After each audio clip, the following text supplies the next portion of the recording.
इस बार आरजेडी क्या लोकसभा में खाता खोल पाएगी? मोदी जी तो कह रहे हैं कि इस बार 400 पार। मोदी जी जो कहते हैं वो जुमला होता है। इससे आप टिकट के रेस में थे, लेकिन आपको टिकट नहीं मिला, कहीं मजबूरी तो नहीं आपको आरजेडी में रहना? अरे क्या बात करते हैं भैया, क्या वीडियो से रिजाइन है, बेलडावर है, उसके बाद क्या कहते हैं धनुष धर्मपुर है। साफ लोग एक वोट भी नहीं गिराए।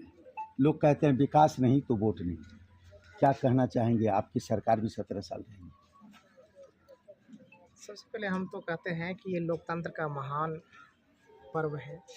इसमें लोगों को वोट दे करके ही अपनी प्रतिक्रिया देनी चाहिए, वोट बहिष्कार करके नहीं, क्योंकि आप बहिष्कार करते हैं तो उस हिस्सा और प्रक्रिया से आप अलग हो जाते हैं। तो इसलिए मेरा मानना है कि आप वोट पक्ष में विपक्ष में डाल करके अच्छे नेताओं का चयन कीजिए, जो काम नहीं किए हैं, विकास विरोधी हैं, जनता से मिलते नहीं हैं, या अन्य कोई समस्याओं को लेकर के आपको उनसे नाराज है, तो निश्चित रूप से आपकी नाराज़गी वोट के माध्यम से। लोगों का कहना है कि मतदान के समय में उम्मीदवार उस इलाके में कोई उम्मीदवार नहीं पहुंचे, किसी भी पार्टी को उम्मीदवार नहीं पहुंचे, तो बोला वोट किसके लिए देंगे?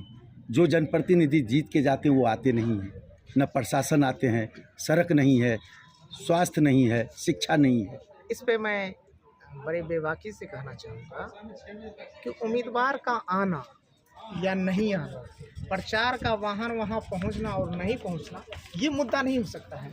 मुद्दा होना चाहिए, आज जागरूकता बढ़ी है, शिक्षा बढ़ा है, और सोशल मीडिया के माध्यम से घर घर तक लोगों की आवाज़, लोगों की पक्ष और विपक्ष, अच्छाई और बुराई पहुंच रही है। तो आपको अपना मत का चयन उन आधारों पे करना चाहिए। आपको लगना चाहिए कि हमारे देश में, प्रदेश में काम करने वाले पार्टी कौन है, और उस पार्टी को नुमाइंदगी करने वाले प्रतिनिधि के रूप में मेरे सामने कौन आए हैं। लोकसभा चुनाव है, आप उम्मीदवार भी नहीं है और आप यहाँ के मतदाता भी नहीं, फिर भी हर बूथों पर जा रहे हैं। क्या पर्पस से जाने का? कौन कहा कि मैं यहाँ का उम्मीदवार नहीं हूँ? कौन कहा कि मैं यहाँ नहीं, आज का लोकसभा में कौन कहता है कि मैं यहाँ का नहीं? मैं जो कुछ भी हूँ, मैं इसी विधानसभा का हूँ। मेरी अब जब तक सांस चलती है तब तक इसी में दफन हूँ। Very good. इसलिए कोई सवाल नहीं होता है कौन पार्टी माँ के समान होती है। मैंने राष्ट्रीय जनता दल के एक सिपाही के रूप में अपना करियर की शुरुआत किया है। इस बार आरजेडी क्या लोकसभा में खाता खोल पाएगी?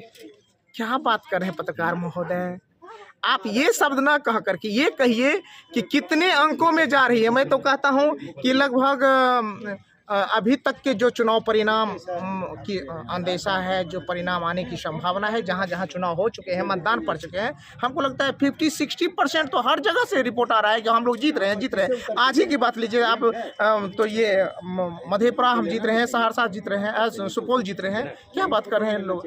बहुत मैं बड़ा मोदी जी तो कह रहे हैं कि इस बार 400 पार। मोदी जी जो कहते हैं वो जुमला होता है। इससे पहले भी जो कहे वो क्या सच साबित हुआ? जो पहले कहे हुए चीज सच साबित नहीं हुआ, तो आप जो कर रहे हैं वो भी सच साबित नहीं होगा। एक कड़वा सवाल आपसे, आप टिकट के रेस में थे, लेकिन आपको टिकट नहीं मिला, कहीं मजबूरी तो नहीं आपको आरजेडी में रहना?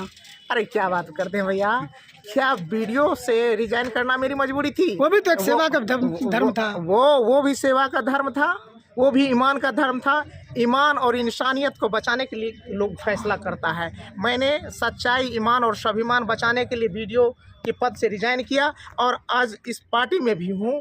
तो पार्टी का एक कार्यकर्ता होने के नाते पार्टी से टिकट का मांग करना ये उसका वाजिब हक है, लेकिन पार्टी नेतृत्व का यह फैसला होता है वो किसको अपना प्रत्याशी बनाए। मुझे कोई थोड़ा सा एक पैसा की भी ना उससे कोई मतलब है, क्योंकि मैंने अपना उम्मीदवारी पेश किया था, लेकिन आदरणीय लालू प्रसाद यादव जी और माननीय नेता तेजस्वी यादव जी ने जो फैसला किया वो सहर्ष पूरे दिल से स्वीकार है, और 24 घंटा उसके लिए मैं काम कर रहा हूँ। और निश्चित रूप से आपको मैं पत्रकार महोदय बता रहा हूँ, बड़े मार्जिन से हम लोग चुनाव जीत रहे हैं।